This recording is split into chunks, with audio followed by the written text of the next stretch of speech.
আসসালামু আলাইকুম রাহমাতুল্লাহ। আজকে সকালে ঘুম থেকে উঠে দেখি পুরো নেটওয়ার্ক বন্ধ, ফোনে সিগন্যাল নেই, ইন্টারনেট চলে গেছে।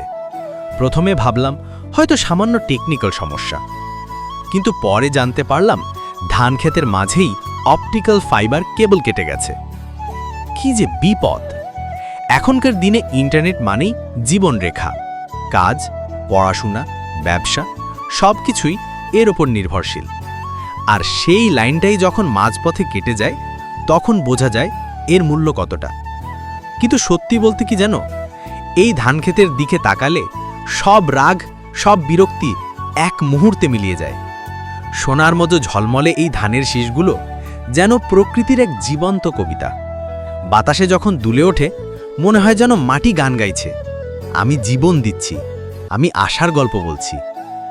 দেখো, এই একদিকে প্রযুক্তির জগৎ, অপটিক্যাল ফাইবার, নেটওয়ার্ক, ডিজিটাল দুনিয়া, আর আরেকদিকে আমাদের কৃষকের পরিশ্রম, তাদের ঘামে জন্ম নেওয়া এই সোনালী ফসল। দুটোই দরকার, একটা আমাদের আজকে বাঁচিয়ে রাখে আর আরেকটা আমাদের ভবিষ্যৎ তৈরি করে।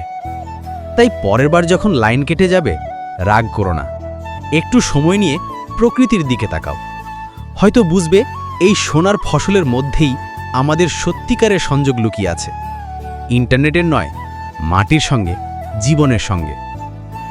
লাইন ঠিক হয়ে যাবে, কিন্তু এই প্রকৃতির সৌন্দর্য এটা যেন কোনোদিন না হারায়।